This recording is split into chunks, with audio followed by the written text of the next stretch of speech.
Olá, seja bem-vindo mais uma vez ao Conversando. Hoje nós vamos tratar sobre as emoções, mas não simplesmente das emoções. A gente vai falar sobre emoções na escola.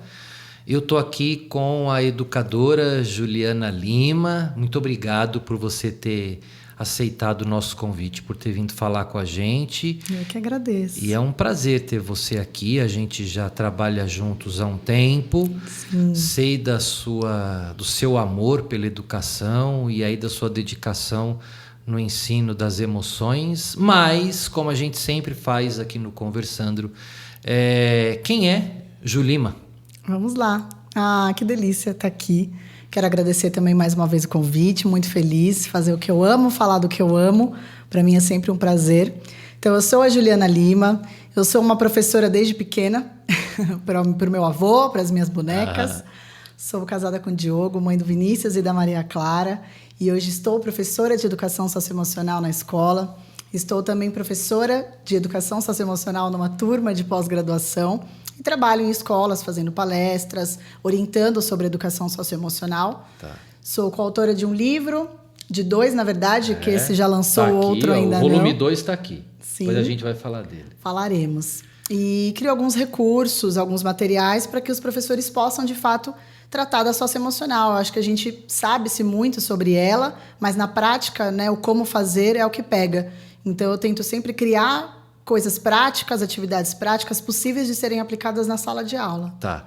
Então, além de você ser professora dos pequenos numa escola regular, você, dentro da educação socioemocional, cria conteúdos e subsídios para outros educadores. Isso. Tá, então legal. Então a gente vai falar sobre isso. Mas então, vamos lá. Educação socioemocional. O que é isso, Ju? Sandro, eu acho que assim, a educação socioemocional, ela que vai nos aproximar mais do coração dos nossos alunos. Tá. Passou-se o tempo em que a gente ignorou o coração dos nossos alunos e olhou só para o cérebro deles. Não tem como mais, né? A gente precisa olhar ele como um todo, como um ser humano, não só como um estudante. Então, a educação socioemocional, ela visa desenvolver o nosso aluno por completo. A gente vai desenvolver competências e habilidades que antigamente não eram olhadas, né, com tamanha importância. A gente olhava muito para o cognitivo. Hoje, as competências comportamentais e sociais precisam ser olhadas. E a educação socioemocional vem trazer esse desenvolvimento completo de um aluno dentro da escola. Tá, então a educação socioemocional, eu gosto muito do jogo das palavras, né? Então, por exemplo, socioemocional. Então, a gente está falando das emoções. Sim. Lidas, vistas, vividas no ambiente social. Sim. Nas relações interpessoais, eu comigo mesmo. Na pessoal, eu comigo mesmo. Na interpessoal, eu com o outro. E, enfim, a relação com todas as pessoas, com o cosmos, enfim, com a natureza. Exato. Como fala o Papa Francisco, está tudo conectado, né? Uhum. A gente sabe que a BNCC ela prevê esse tipo de conteúdo educacional. Sim. Não era uma realidade isso. Isso. Mas agora é, né? Graças a Deus, né? Ainda bem. E é legal, eu acho importante nesse começo a gente dizer assim, né? Você usou a expressão, a gente precisa acolher o coração do aluno, né?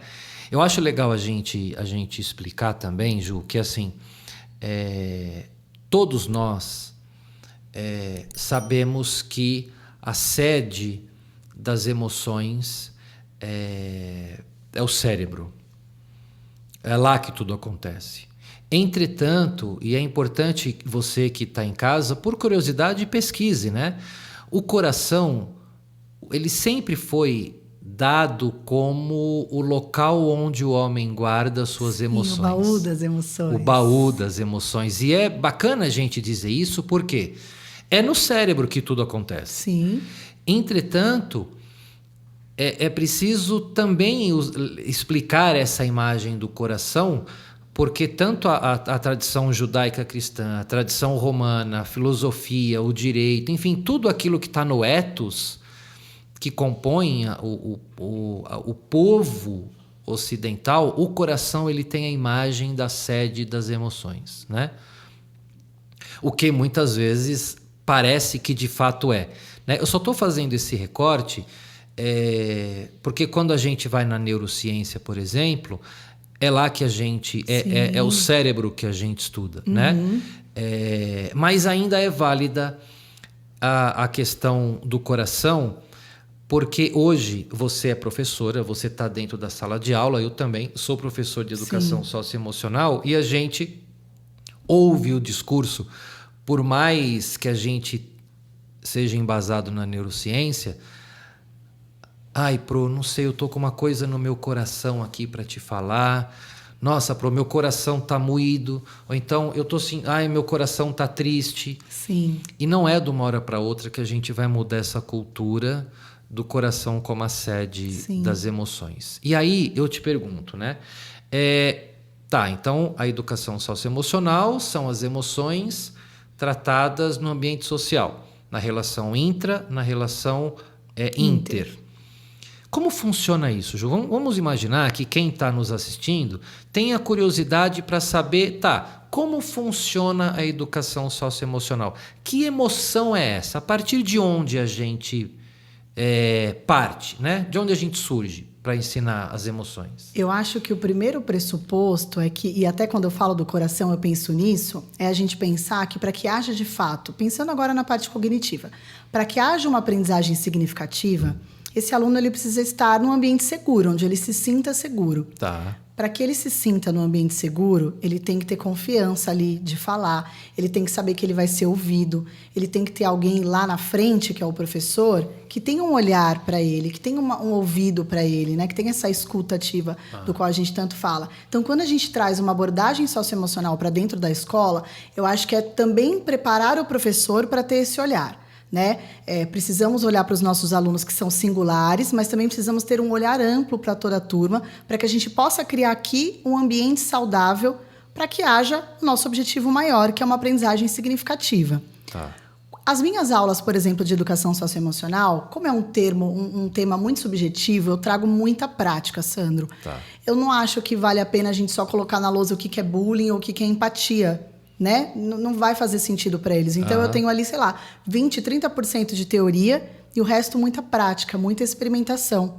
E a gente sabe que essa mão na massa também viabiliza ali uma aprendizagem significativa, seja qual disciplina estivermos falando, mas dentro da socioemocional principalmente. Então, quando eu trago ideias, exemplos, fatos até da minha vida para eles dentro da socioemocional, eu consigo fazer com que eles se coloquem no lugar do outro.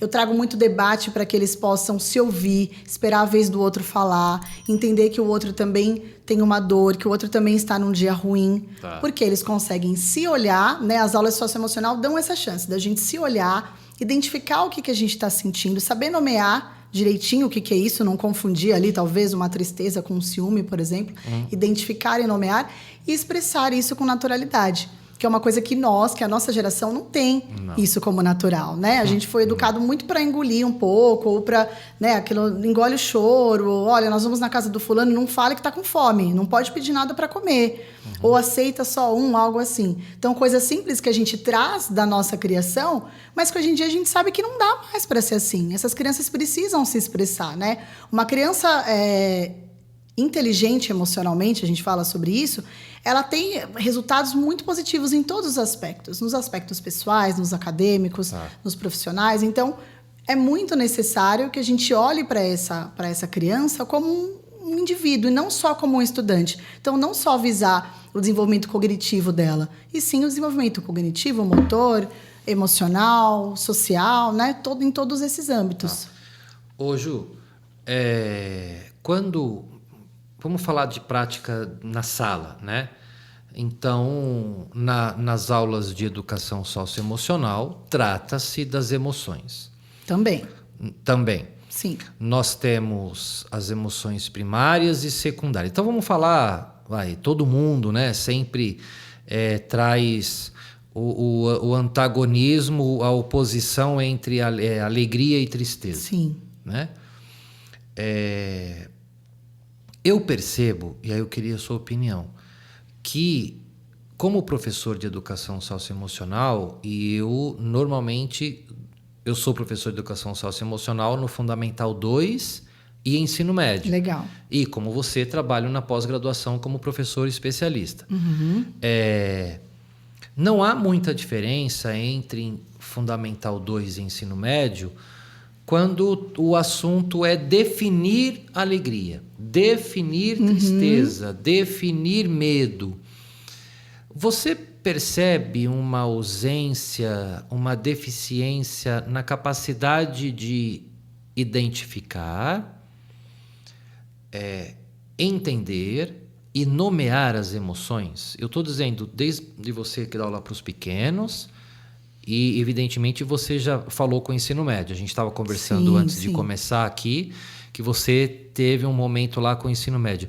Você acha que hoje as nossas crianças, a geração de hoje, eles têm dificuldade em perceber a emoção, entendê-la e nomeá-la? Sim, com certeza. Eles têm essa dificuldade, eles têm essa confusão. Esse exemplo que eu falei aqui rapidamente, da tristeza e dos ciúmes, por exemplo. Um aluno que chega ali, isso já aconteceu, muito reativo, muito, não quero participar, não vou fazer, tô nervoso. Tá, mas o que aconteceu? Não aconteceu nada, eu não quero participar. Então, ele está demonstrando ali a raiva. Quando você pergunta, ele fala, eu não tô bem, eu tô triste, porque a primeira coisa que vem para eles é eu tô triste. Né? Até porque eles não têm também um vocabulário emocional muito grande. Então, também faz parte das nossas aulas ampliar esse vocabulário deles. Né? O que é angústia, o que é frustração. Trazer outras emoções, outras sensações, outros sentimentos que eles possam ter para que eles saibam se organizar ali e explicar o que estão sentindo. Né? Quando eles conseguem explicar, eles entendem e conseguem ter uma tomada de decisão, né? Conseguem ter uma ação mais assertiva, mais eficaz. Então, por exemplo, um aluno que chegou para mim do 4º ano dessa maneira muito reativo, dizendo que estava triste, mas demonstrando raiva na sua fala. Depois entendemos que o irmão havia operado nas férias, então todo o planejamento que ele fez para as férias não rolou, porque o irmão estava com o pezinho operado, então o irmão não podia fazer muita coisa, os pais seguraram ele um pouquinho. Então, na verdade, ele estava enciumado, porque ele não teve atenção dos pais, também estava entediado, porque não fez o que queria, né? Decepcionado, porque não fez o que queria nas férias. Então, quando a gente tem... E aí eu demorei 2 aulas para entender isso. Porque daí vou dando ali um espaço de fala. Vai ouvindo, processo de escuta. Sim, né? Eu trago para eles em todas as aulas 2 coisas que não faltam nas aulas. Um momento de respiração consciente, onde eles de fato respiram, porque isso faz com que eles se entendam, se equilibram, se escutem. E um momento de como é que você está se sentindo. E no começo, quando eu cheguei na escola, era muito assim, eu tô bem, eu tô normal. Não, que emoção, o que é que você está sentindo aí no seu coração? O que está gritando aí? E a gente volta de novo, né, falando do coração. O coração é a sede das emoções. O que é que você está sentindo, né? E aí eles foram entendendo, eu estou feliz, estou triste, estou com raiva, estou angustiado. Então, nesse primeiro momento, esse aluno muito reativo, hoje eu não tô legal, eu nem vou participar. Tudo bem. Então tá bom, vamos pro próximo. E aí você vai... Mas a tua luzinha do LED já liga, né? Seu alerta já tá piscando. Ele não quer falar, né? Porque a gente fica esperto nessa hora. Não precisa falar, vamos, né? Alterei algumas coisinhas ali da aula, porque eu queria dar atenção. E aí saí de lá, conversei com a coordenadora, entendi um pouquinho. Aí na próxima aula ele já veio. Eu vou ser o primeiro hoje a falar. Ótimo, então já senta aqui, você vai ser o primeiro. E aí... olha, eu tô muito frustrado. E aí eles já têm o vocabulário por conta do trabalho, que eu tô há 3 anos já nessa escola, então eu pego eles desde pequenos, né? Eu tô muito frustrado, porque nós íamos viajar e foi culpa do meu irmão. Poxa, mas não foi culpa, ele fez uma cirurgia. E aí a gente vai trazendo o entendimento. Fazendo um manejo, né, para entender. Isso, podendo mediar, porque é isso, eles têm essa confusão de o que eu tô sentindo, eles têm essa coisa de culpabilizar o outro, e eu sempre trago muito, qual que é o nosso movimento? O que a gente pode fazer para melhorar essa situação? Então, o que você poderia ter feito nas férias? O que você pode fazer agora? Porque teu irmão ainda está, né, em recuperação dos pezinhos e tal. Então, eu acho que poder proporcionar para eles olhar para dentro e pensar como eles estão se sentindo e verbalizar isso com naturalidade, porque dentro da sala de aula ninguém aponta, ninguém julga, faz muita diferença. E eu tenho casos, por exemplo, de alunos que vêm muito com aquela coisa, eu não posso ter raiva da minha mãe e do meu pai, eu não posso ficar triste com eles. E aí eles não levam isso para os pais e guardam para eles. E aí chega lá na escola e eles falam, eu tô triste com meu pai porque aconteceu outra coisa. Poxa, mas você falou com seu pai? Não, ele vai ficar muito triste. Mas você tá triste. Então vamos entender o que a gente pode. Aí eu falo para eles, você pode falar para qualquer pessoa que você tá triste ou que você tá magoado, mas a gente tem que saber falar com cuidado. E por isso a educação socioemocional, quando traz essa premissa de identificar, nomear, expressar, ela traz um resultado que é tomar uma atitude adequada, como eu falei. Então eles pensam o equilíbrio e falam, bom, agora eu consigo, por exemplo, falar com meu pai. Ou falar com a minha mãe, da situação do meu irmão, enfim. Então, eu acho que é um processo onde eles conseguem equilibrar e fazer uma gestão emocional que muito nos falta e que vai preparando eles para o mundo lá fora, né? Quando você fala em gestão emocional, assim, quando eu me especializei em educação socioemocional e psicologia positiva, eu sempre acreditei que o papel do educador socioemocional é, dentre muitos, ajudar o estudante a desenvolver a sua bússola moral. Que legal. Né? Então, assim, e tem que ser. E essa bússola, eu sempre gosto de usar esse exemplo, porque eu gosto muito dessa metáfora. A bússola, ela não é nada sem uma agulha e um norte. Certo. Né? Então, nós temos o nosso corpo, o nosso cérebro, nossa mente, nosso coração, né? Ele é uma bússola. Ele está apto a indicar o caminho. Sim. Entretanto, o que é a agulha e o norte é a educação socioemocional, né? Então, fazer com que os pequenos, os pré-adolescentes, os adolescentes e os adultos desenvolvam autonomia moral, essa autonomia, né, em decidir, porque assim, você concorda comigo que saber o que é bullying é diferente de não cometer bullying? Sim. Né? Saber o que é resiliência é diferente de ser resiliente. Saber o que é paciência, consideração, o que é bondade, é diferente da prática de tudo isso. Então, sempre que eu penso numa educação socioemocional, eu penso nisso. Como que eu, um educador socioemocional, posso ajudar o meu aluno a desenvolver a sua autonomia moral? Porque depois que acaba a aula, acaba o ano, eu não estou mais na vida dele. Sim. E ele vai para o norte, que é a vida. Sim. E é lá que ele precisa usar a sua agulha socioemocional, na sua bússola, que é a sua vida, para seguir o rumo, né? Então, nada tira isso da minha cabeça, que nós, professores de educação socioemocional, que trabalhamos com educação positiva, que trabalhamos com psicologia positiva, precisamos estar atento a isso, a desenvolver no aluno a autonomia, para que ele depois escolha por qual emoção usar naquele momento e como transformar essa emoção num sentimento, num pensamento, num comportamento, numa atitude, né? Agora, isso é tudo muito novo. Eu não tive aula de educação socioemocional. Eu também não. Né? E você é uma menina. Eu já tenho lá já estou chegando na metade do século. Então, nós não tivemos educação socioemocional.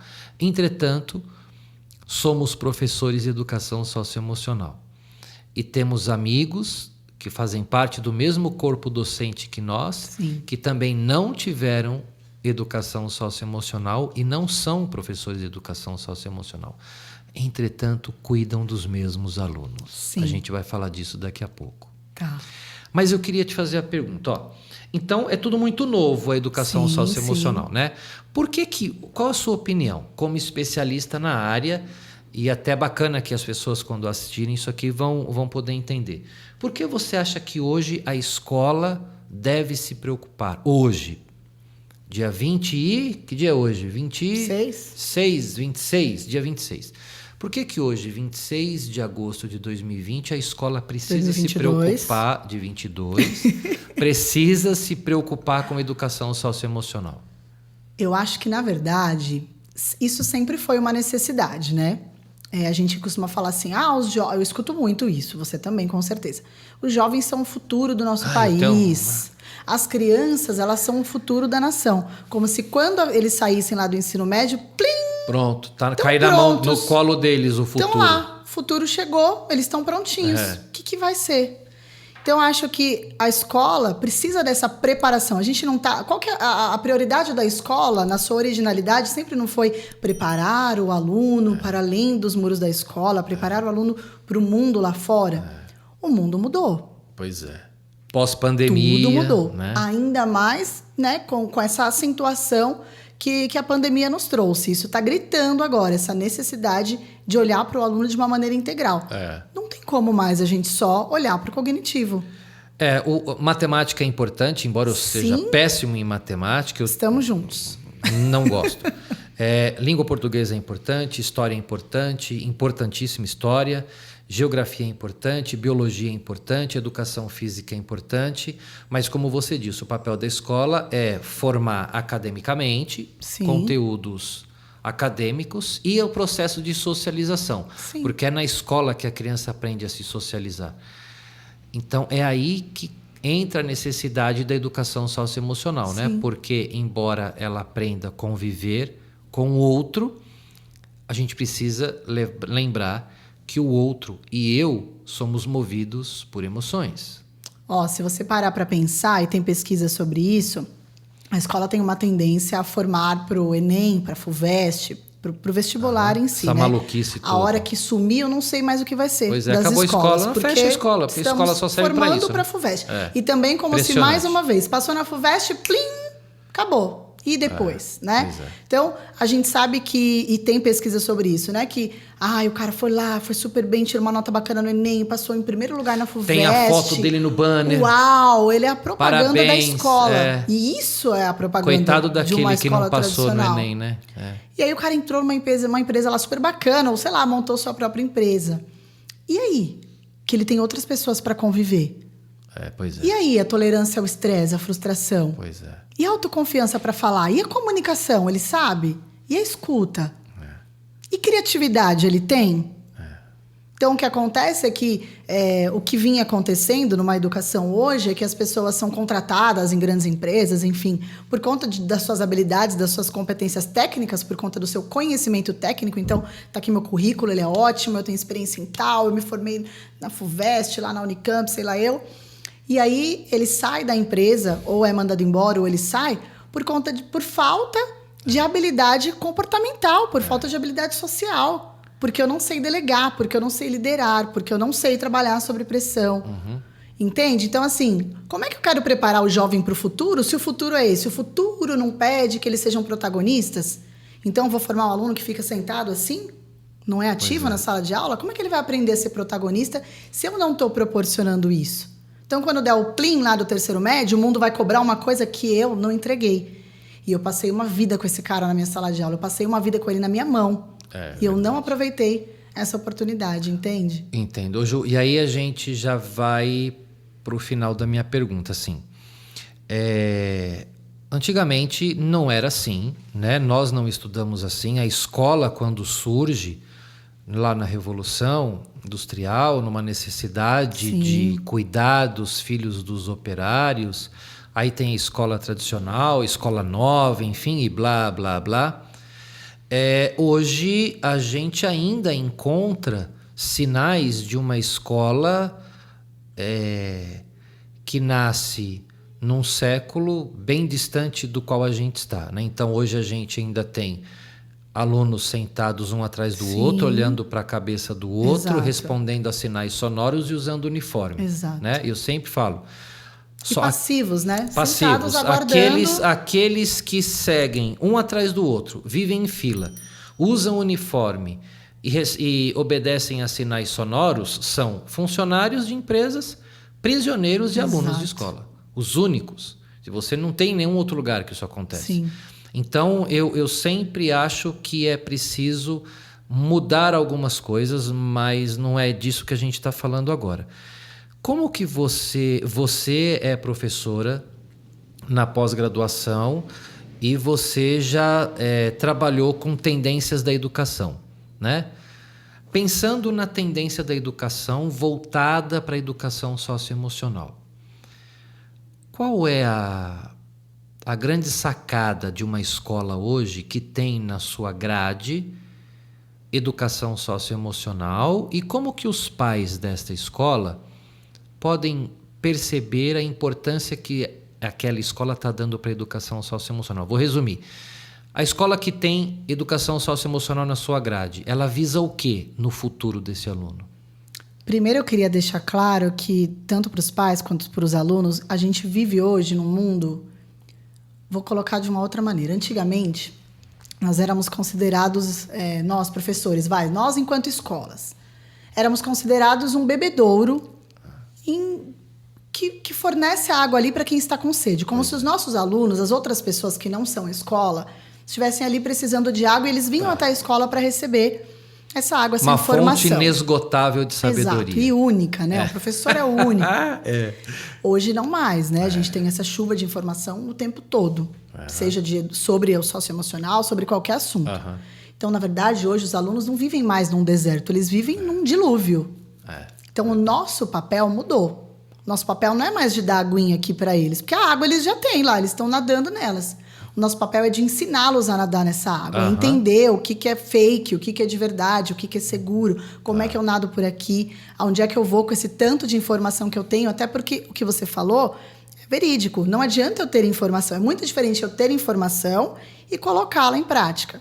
Então, eu acho que hoje uma escola, né, qualquer pessoa pode colocar lá no Google, o que é educação socioemocional, por que ela é importante. E aí algumas escolas também têm isso. Aqui na porta, nós temos educação socioemocional. E aí, como é que é na sua escola? Os professores, eles colocam... é durante a aula. E aí você vê que não, então não temos uma educação socioemocional. Não, organizada como deve ser, não. Exato, não é uma aula específica para isso, né? E o professor pega ali 30 minutinhos uma vez por mês e fala com ele das emoções. Se você fosse ensinar basquete para alguém 30 minutinhos uma vez por mês, desenvolve a habilidade do basquete? Ainda mais para você que tem 1,80 m. Eu não vou nem falar.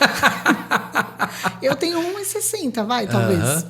Tá bom. Pensa, se eu fosse aprender basquete, 30 minutos por mês vai me ajudar a desenvolver essa habilidade? Nada. De jeito nenhum. Então, o desenvolvimento de uma habilidade, seja ela a responsabilidade, a criatividade, a persistência, enfim, demanda um processo contínuo. Então, uma escola hoje que tem nas suas mãos a oportunidade de oferecer, de fato, a educação socioemocional, ela tem que ter esse compromisso e seriedade de falar, eu vou inserir isso aqui na minha grade, que é o que a BNCC sugere hoje. Eu vou inserir isso na minha grade, vou ter um professor específico e qualificado para isso. Esse professor também vai orientar os outros professores que estarão com esse aluno. Porque também de nada me adianta estar 50 minutos com ele falando alguma coisa e os outros momentos que eles estão na escola, as coisas acontecerem do contrário. Então, é uma esfera muito gigantesca em que a gente está ali engatinhando, tentando, abordar o pai, abordar o professor, abordar o aluno, para poder conscientizar. Mas eu acho que o primeiro viés, assim, e mais importante, é a informação. É você falar, olha, na minha escola tem socioemocional, eu tenho um professor especialista para isso. Então, olha, professores, vocês vão passar aí por uma formação inicial para entender o que essa professora, o que esse professor vai trazer para a sala de aula, enfim, tentar fazer todo mundo andar ali na mesma linha. E, principalmente, uma coisa que eu acho muito importante, fale isso para os pais, explique para os pais, tragam eles para uma reunião. A escola que eu trabalho, todo começo de ano a gente senta e fala, pais, essa aqui é a Juliana, ela vai trazer a educação socioemocional, na aula dela acontece isso, isso e isso. A gente trata disso, disso e disso. Então, não se assustem se seus filhos chegarem em casa perguntando como é que você está se sentindo hoje. Ou falando, pai, olha... Chegar mais choroso, né? Exatamente, porque a gente tocou num assunto. Ou perguntar, como é que foi a nossa infância? Me dá foto da infância. Então, conscientizar esses pais desse trabalho que a gente tem feito. Porque eu acho que assim a gente consegue caminhar adequadamente. Tá. Ô, Ju, vamos lá. Você tocou num assunto aí que é importante a gente falar. Trabalhar com educação socioemocional exige, evidentemente, do profissional técnico, que é o educador, que foi formado para trabalhar com educação socioemocional. Certo. Como eu e você. E outros amigos que a gente tem. Sim. Entretanto, a escola não tem só aula de educação socioemocional. Então, ela tem aula de língua portuguesa, matemática, história, física, educação artística, educação física, química, filosofia, ela tem outras disciplinas que já faziam parte da grade habitual que a gente sempre conheceu. Uma professora, quando ela entra numa sala de aula e ela dá uma aula de educação socioemocional, aquele aluno, nós somos especialistas. O que significa isso? A gente não fica o dia inteiro com os mesmos alunos, a gente fica períodos. Isso. Então, a primeira aula você está no 5º tal, na segunda aula você está no 3º ano, na terceira aula você está no 1º, e assim vai. Quando troca de professor, a probabilidade de chegar um professor técnico na sua área, o cara é muito bom em história, mas ele não tem formação socioemocional. Como é isso? É ruim, né? É ruim. Por isso que, de novo, você está dizendo, né? A escola que tem educação socioemocional, ela não pode ser unilateral, só naquela disciplina. O projeto de educação socioemocional, ela tem que compreender a escola toda. Exato. Desde a equipe diretiva até a equipe de serviços. Sim, todos da escola. Você já encontrou alguma história? Como é que é isso, né? Assim, será que a BNCC, né, quando propõe a educação socioemocional, as pessoas que pensaram, elas pensaram nos demais professores e professoras que não tiveram educação socioemocional, não sabem por onde começar, e aí corre o risco do quê? O que eu ouço muito, Ju. Aquele aluno, ele está muito nervoso. Chama o professor Sandro, porque ele é de educação socioemocional, ele vai saber o que fazer, né? O aluno brigou no pátio com outro. Manda para a sala do Pro Sandro e lá eles vão ficar calmos, porque lá eles vão falar das emoções dele. As escolas precisam formar o seu corpo docente, é isso? Sim. Do ponto de vista socioemocional. Sim. E como é que isso acontece? Você faz um trabalho desse? Como que é? Fala um pouquinho para mim. Eu acho que o IBFE primeiro faz esse trabalho lindamente. E eu espero que seja uma tendência que essa disciplina de educação socioemocional, ela tinha que estar na pedagogia, nos outros cursos dos especialistas, porque é importante, né? Eu vi que numa universidade de Brasília, eles colocaram uma graduação de Ciência da Felicidade. Eu achei máximo. Legal. Eu falei, eu quero ir para lá fazer essa graduação, essa pós-graduação.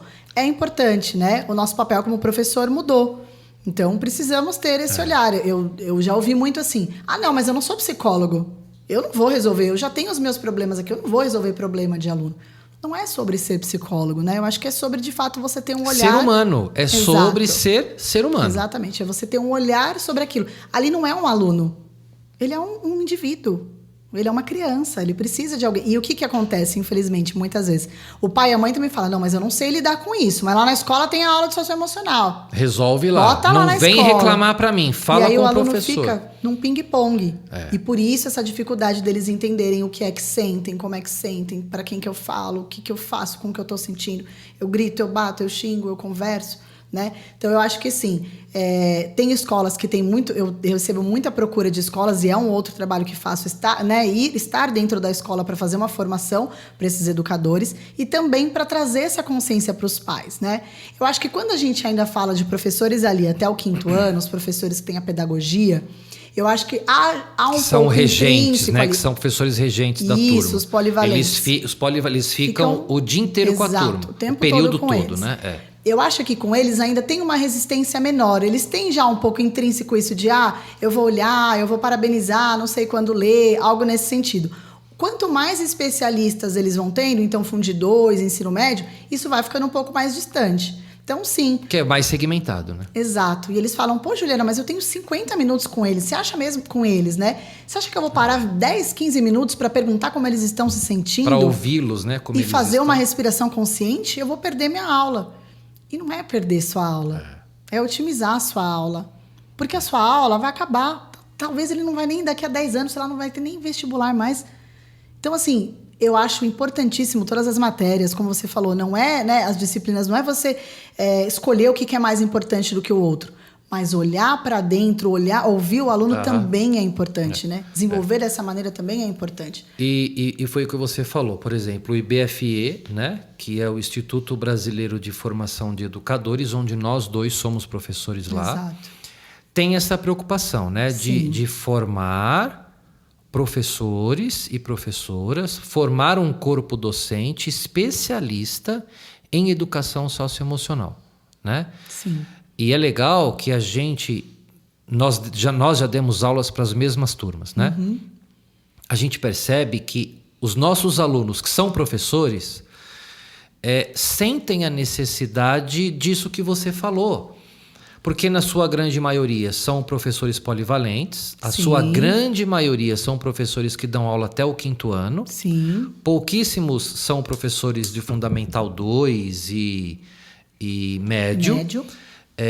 Mas a gente percebe que o próprio corpo docente, na sua completude, também precisa ser contemplado pela escola que optou por um projeto socioemocional a receber informação socioemocional. Ele precisa ser preparado para isso. Ele precisa ser preparado. Por quê? O aluno que está triste na aula de educação socioemocional, ele está triste na aula de matemática. Exato. Ele está triste na aula de português, ele está triste na educação física, e ele está triste no casa. laboratório, ele está triste em casa, né? Então, não sei se é uma dica que a gente pode dar. Se você que é professora e tem necessidade de aprender um pouco mais sobre educação socioemocional, escreve aqui nos comentários, manda uma mensagem para a Juliana, depois ela vai deixar o contato dela, manda uma mensagem para mim, né, Ju? Para que a gente possa, de uma forma muito tranquila, porque é o que a gente já faz, né? Isso, colaborar com essa construção. Sim. Agora, você falou uma outra coisa e eu queria conversar sobre isso agora. A família. A família também, na sua grande maioria, não teve formação socioemocional. Sim. Entretanto, é na família, que é a célula-mãe da sociedade, que a criança aprende e apreende os primeiros movimentos emocionais. Sim. E depois ela transfere isto para a escola e é na escola que ela revela o que ela aprendeu em casa, por exemplo, né? Sim. Hoje a gente não pode mais dizer que a criança só aprende na escola conteúdos acadêmicos e em casa a ser educada, a ser gentil. Não, na escola também hoje se aprende a ser gentil. Exato. Né? Então, qual que é o seu olhar sobre as famílias, sobre os pais, né? Você acha que, por exemplo, eu estou com um projeto numa escola que chama Escola de Pais. Já existe esse projeto, né?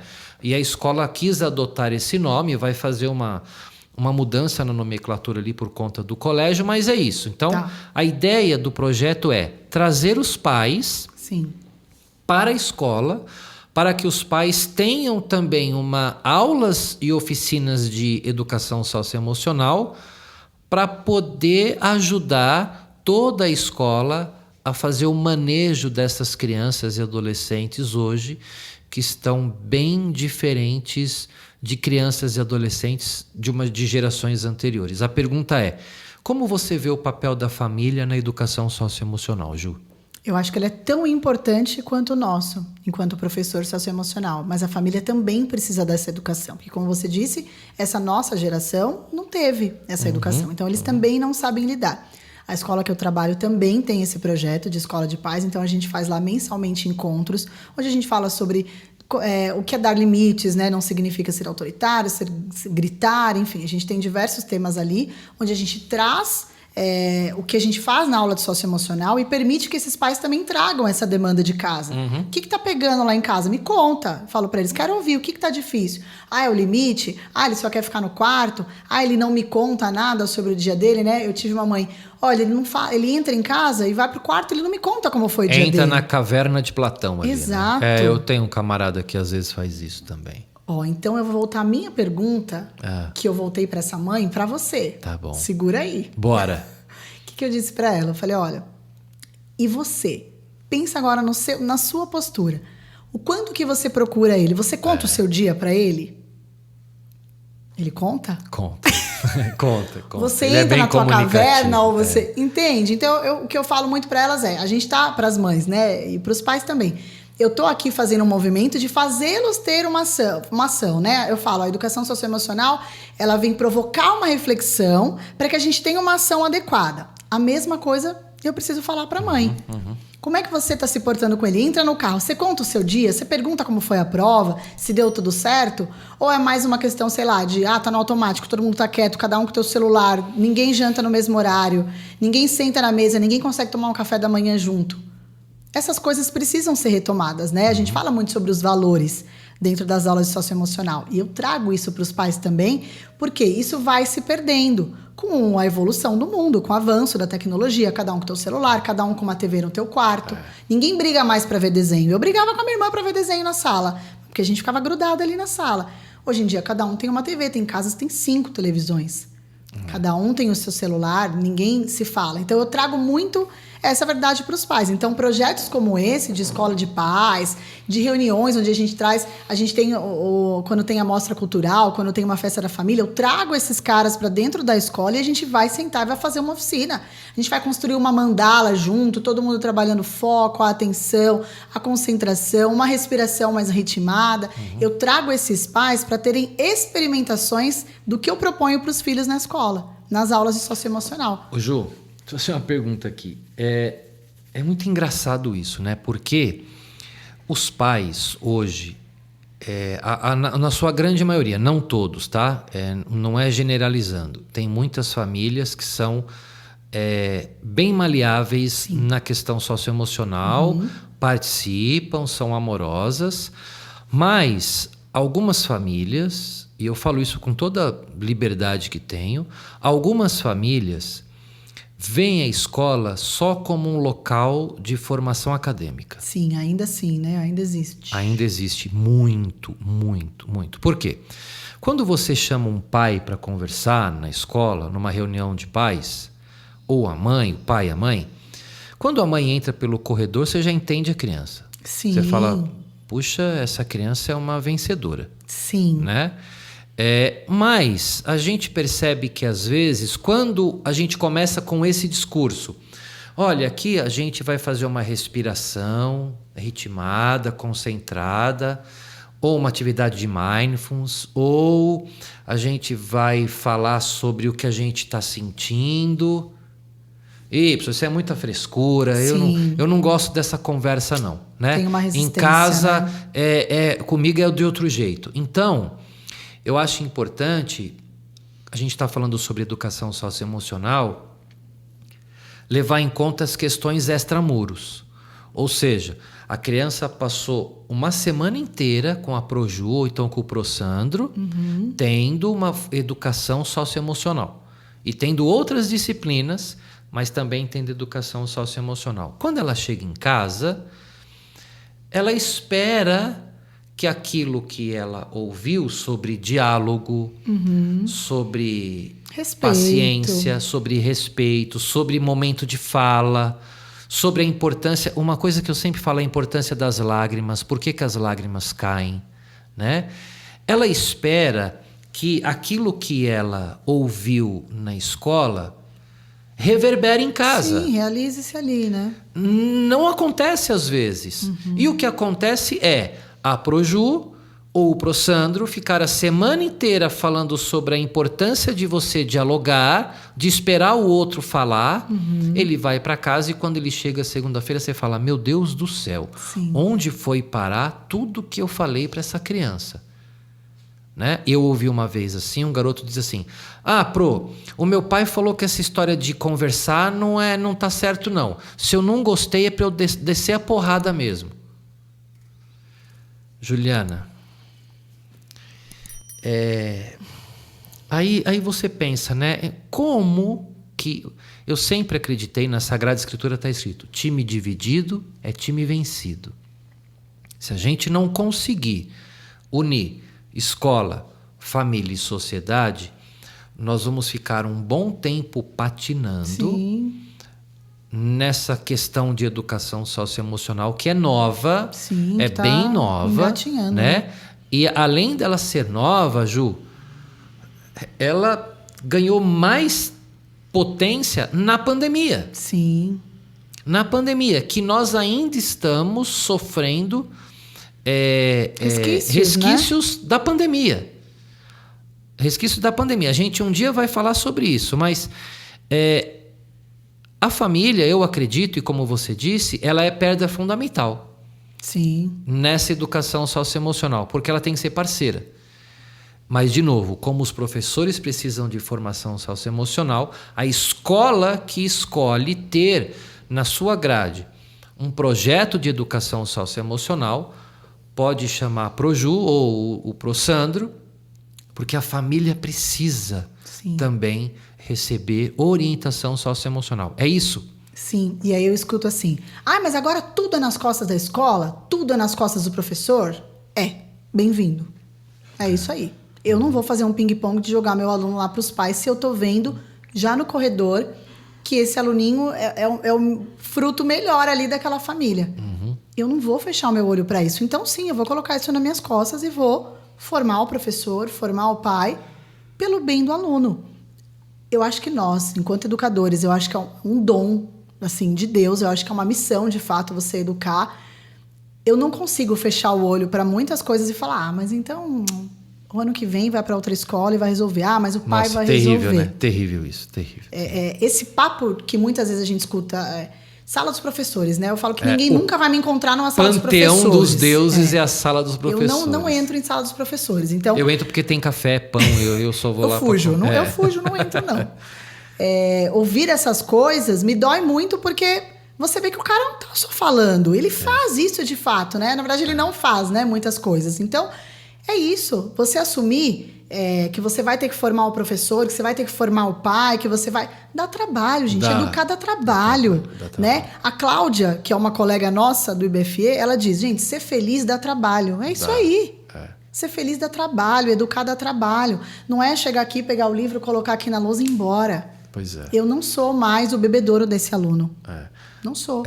Eu tô lendo um livro chama Agostinho, de Santo Agostinho, né? Que ele são os ensinamentos de Santo Agostinho para líderes.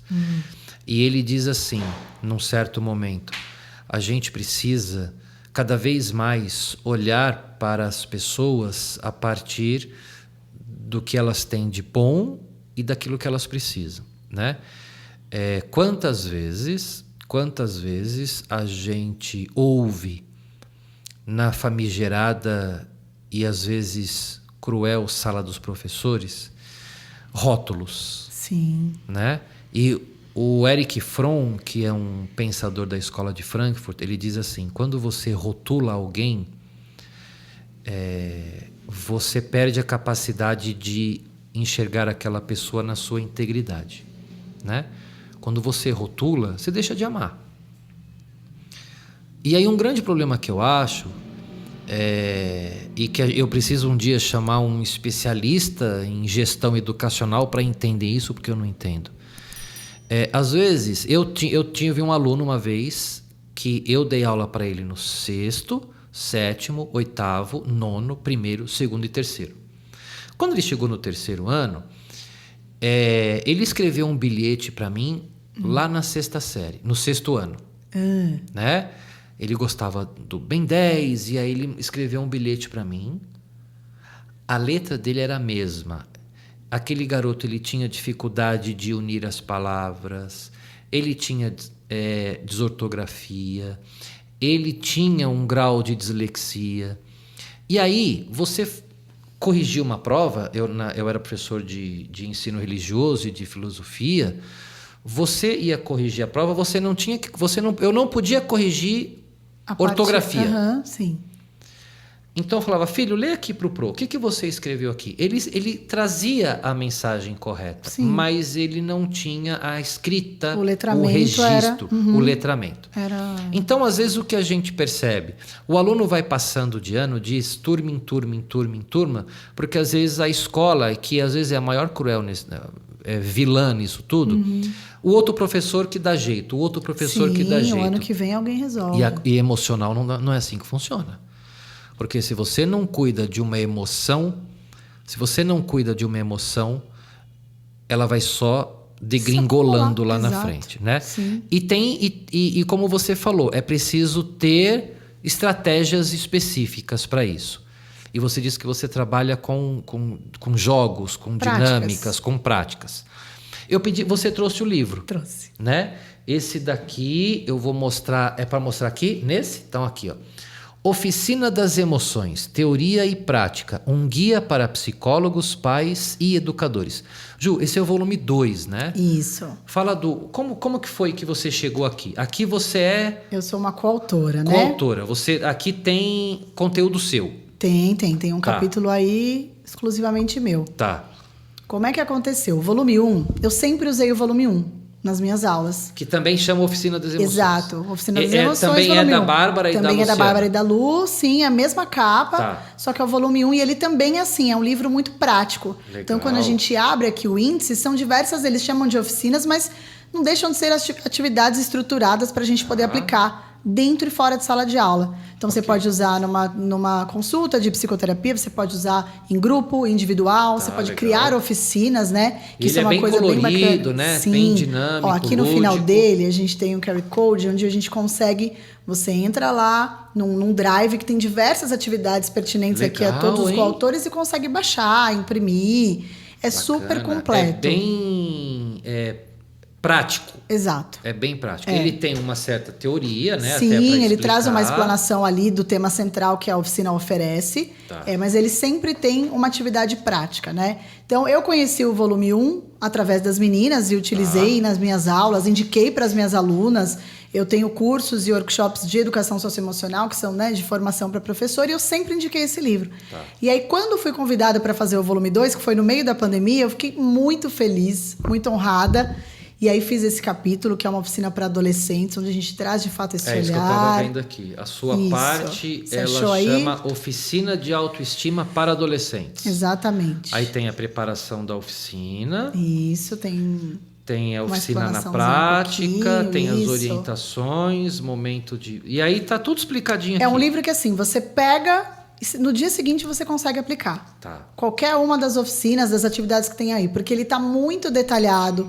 tempo que demora, que música você pode pôr para acompanhar, onde é que você interage, onde é que você só aguarda. Ele é muito claro e muito prático. A gente consegue, de fato, pegá-lo na mão e aplicar. Então, eu uso muito, apesar de eu seguir um material de, né, um projeto de socioemocional, um programa, eu uso muito em sala de aula, porque é isso. Ele tem cartas na manga que a gente consegue usar facilmente aí, dentro e fora da sala de aula. Também é bom para os pais, viu? Aqui tá, é uma boa indicação. Um guia para psicólogos, pais e educadores. Sim, eu vendi para muitos pais que não são educadores, que não são psicólogos, mas que falaram, Ju, eu preciso... e isso também acho que foi uma coisa que a pandemia acelerou, né? O pai e a mãe dentro de casa com as crianças, e agora? Né? Então, ele muito prático, muito rico, muito completo. É um livro que eu fiquei muito feliz em fazer parte. Você colocou aqui do seu texto uma frase do Maslow. Olha o que ela diz. A prática do nosso dia a dia em prol de nos sentir amados e reconhecidos dentro de um grupo social, a gente faz coisas, aceita convites e abre concessões que, muitas vezes, são traições a nós mesmos. E tudo isso para não pagar o preço alto da rejeição e da desvalorização. Você sabe que eu dizia numa aula para o ensino médio... Hoje é terça-feira.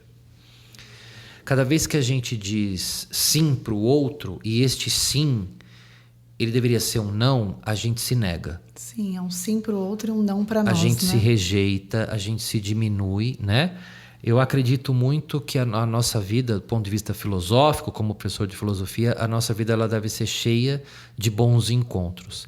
E cada vez que ocorre um encontro em que eu me nego, eu me diminuo. E isso é muito triste. Sim. E a gente tem muita gente dizendo sim para um monte de coisa, quando na verdade queria dizer não. A educação socioemocional é isso. Ela ajuda a gente a perceber, a entender e transformar uma emoção, e esta emoção, do ponto de vista social, nos conduz a tomar e a responder a sim e a não. Sim. Né? E cada vez mais isso tem sido uma realidade nos dias a dias. Ô Ju, a gente está chegando já no final. Antes da gente terminar, um ponto positivo que você podia dizer sobre educação socioemocional. Olha, isso daqui, na prática que eu fiz, eu ganhei o dia. Aconteceu isso e isso me encheu os olhos. Você tem um relato? Tenho. Que você falou, caramba, como é bom ser professora de educação socioemocional. Eu posso falar 2? Pode, tudo bem, vai. São iguais, mas assim, para públicos diferentes. Eu acho que eu dei uma aula no 5º ano, porque eu mudei minha aula, a coordenadora falou, Ju, eles estão com super problema de desrespeito, de bullying, estão se tratando mal, tem criança chorando e tal. E aí eu mudei e falei, mas eu tinha que fazer aquilo no dia, eu não tinha uma aula preparada para o bullying. E aí eu falei, eu vou falar uma experiência minha. Tá. Cheguei e falei, olha só, a gente vai usar o livro hoje. Não vamos usar o livro. Falei, eu vou contar uma história para vocês. Era uma história real. Falei, quando eu estava na 4ª série, que na minha época era série, falei, eu estava na escola pública, meus pais me mudaram de escola, me colocaram na escola particular. E eu cheguei lá e ninguém falava comigo na escola particular, porque eu tinha vindo de uma escola pública. Então eu lanchava sozinha. Eu lembro que tinha exercício de leitura em dupla, ninguém queria... Eu não era escolhida, ninguém queria ler comigo. Nas aulas de educação física, eu não era escolhida lá para queimada, enfim. E foi uma realidade. Eu fiquei 4 meses assim, até que eu não aguentei mais, voltei para a pública. Falei, minha mãe, me volta para a escola pública. E voltei de fato. E trouxe isso para eles. Eu falei, então hoje eu queria falar com vocês um pouquinho sobre isso. Contei a minha história. Contei, você já vê que eles já ficam ali meio... Já gerou um incômodo, uma reflexão. Eu não acredito que você passou por isso. Como se ninguém passasse. Eu falei, eu passei. Mas você é muito legal. Por que ninguém queria falar com você? Porque não depende da pessoa. Falei, tá vendo? Ó, a culpa... Falei, eu também pensava, mas o que eu fiz de errado para ninguém querer falar comigo, né? A gente traz, eu falei, quem está sofrendo bullying, traz isso para si. O que eu tô fazendo de errado para estar passando por isso? E aí eu sentei eles todos em círculo, isso eu já faço mesmo nas aulas, para que todos pudessem se olhar, né? Não ficassem ali um atrás do outro, como a gente falou. E aí eu falei, olha, eu coloquei uma musiquinha calma, eu falei, eu quero que todos vocês se olhem agora. E aí fiz uma sensibilização ali com eles. Percebam que o outro também fica triste, que às vezes a gente faz uma brincadeira que o outro também não gosta, e vim trazendo, né, alguns comandos ali. O outro também tem defeitos, assim como você tem, o outro também tem qualidades. O outro às vezes vem chateado de casa, e aí a gente faz uma brincadeira, e aquela brincadeira é muito maior do que parece. E aí eles começaram a chorar. Ficaram muito emocionados e tal, e também por conta de eu ter trazido a minha história. E aí eu falei, olha, eu vou deixar livre agora para que vocês se expressem. Se você quer pedir desculpa para alguém, ou se você se incomoda com alguma coisa que alguém faz. E aconteceu de todos os lados. Uns pediram desculpas, uns falaram, olha, fulano fica falando que eu namoro com fulano, e fica me chipando aí com fulano e eu não quero. Todos falaram alguma coisa. Mas o que eu vi nesse dia? Que eu não precisei expor ninguém. Eu sabia quem era o grupo que estava acontecendo. E eu tive a chance de tornar... A maioria da turma são os espectadores, né? Alguns fazem o bullying, alguns sofrem. A maioria é espectador. Mas eu tive a chance de proporcionar para esses espectadores, que são a maioria, pensarem que eles podem impedir isso. Que eles não precisam só olhar e ficar quieto, parado. Eles podem impedir que isso aconteça. Então... Eu saí de lá muito realizada. Legal. Teve uma melhora muito grande, porque eu consegui, de fato, mexer com todos da turma. Quem sofreu, quem fez e quem só estava olhando e não fez nada. Porque eles falavam assim, ninguém falava com você, mas ninguém fazia nada. Não, ninguém fazia nada. Então, esse foi um ponto. O segundo é quando eu consegui entrar numa escola estadual e falei para uns 80 educadores. E eles também se emocionaram e falaram, olha, você me trouxe lembretes. Porque eu já sabia que eu, como educador, tenho essa função, mas não estava desenvolvendo porque a gente é engolido ali pelo turbilhão do ano letivo, dos problemas do mundo. Planejamento pedagógico é uma loucura. Tudo, é a Páscoa, é a enfeite, é a lembrancinha, festa disso, festa daquilo. Então a gente e de fato isso acontece, a gente é engolido por isso, né, por essas atividades da escola, mas você me trouxe um lembrete.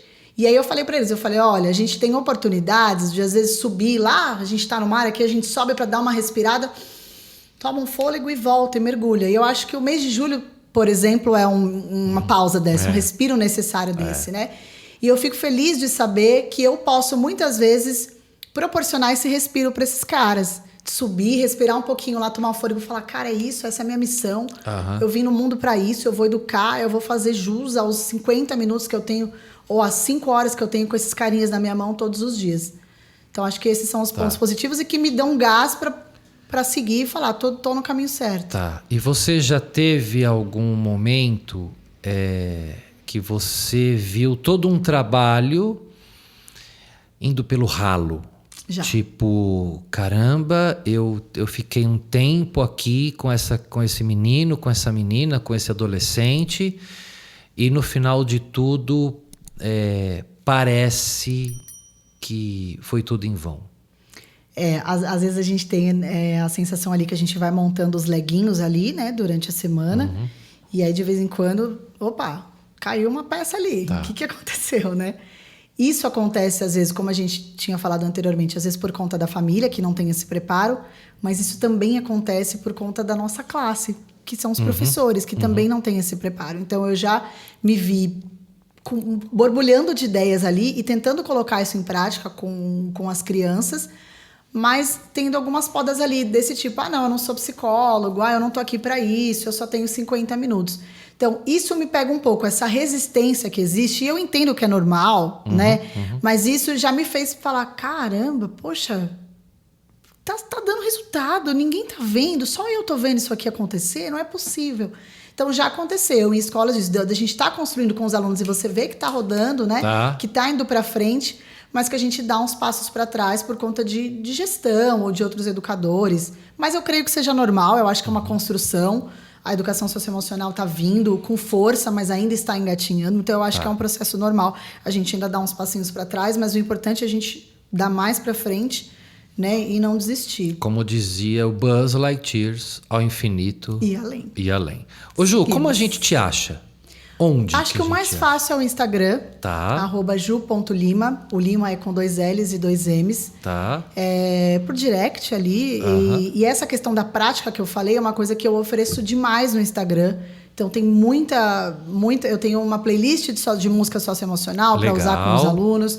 Toda semana, sempre que eu posso, eu coloco ali dicas práticas de atividades. Tem um link do Drive, onde tem também muita coisa para imprimir, que a galera consegue imprimir gratuito. Tá. Porque eu acho que é isso, eu falo sempre para eles. No Google você vai entender lá o que é educação socioemocional.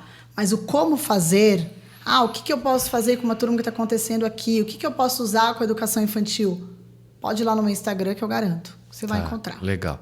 Então a gente acha no Instagram. Aqui, se alguém quiser fazer algum comentário, né? E aí, caso a gente tenha alguma necessidade de te encontrar, de você voltar, espero que você possa voltar outras vezes aqui no Conversando. É um projeto que ainda está bem no começo, não é? Mas a gente acredita que pessoas, assim como você, são pessoas que podem nos ajudar a gerar conteúdo inteligente, necessário e de qualidade. Eu acho que... Eu falo isso muito para as minhas alunas professoras, né? A gente tem, claro, em todas as áreas, mas na educação a gente fala da nossa área, né? A gente tem obstáculos ali, né? Tem dificuldades e coisas que são numa esfera maior, que é um sistema educacional que a gente não consegue instalar o dedo e mudar. Mas uma coisa que me dá muito gás é ouvir histórias que inspiram. Então, entender que tem professores ali com muito pouco, muito menos oportunidades que nós, né? Muito menos qualificação ou muito menos estrutura e que desenvolvem coisas lindas. Tá. Então, todo e qualquer projeto como esse, que pode trazer pessoas que falam, eu tô fazendo, dá certo, eu acho que são inspiradores. Eu acho que isso é um combustível, assim, para que outros educadores e psicólogos e pais e mães possam falar, não, é difícil, dá trabalho, mas eu vou conseguir. Então, é um projeto lindo. Fiquei muito feliz e honrada em participar. E eu tenho certeza que vai passar muita gente linda por aqui.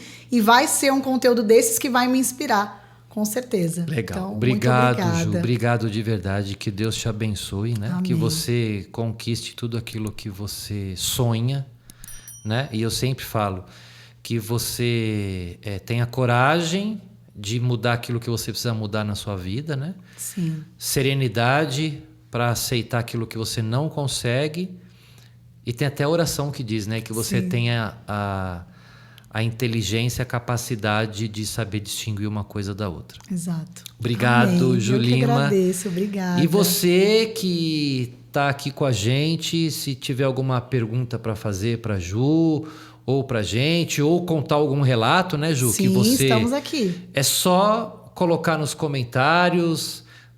Pode procurar a Ju no Instagram. Repete, Ju, é @ Ju.Lima. O Lima é com 2 L's e 2 M's. É um Lima bem diferente. É um Lima 2 bem complexo. L's e 2 M's. E obrigado. E a gente se vê na próxima. Obrigado, Ju. Obrigada, um beijo. Valeu. Até Tchau, mais. Ju. Obrigado.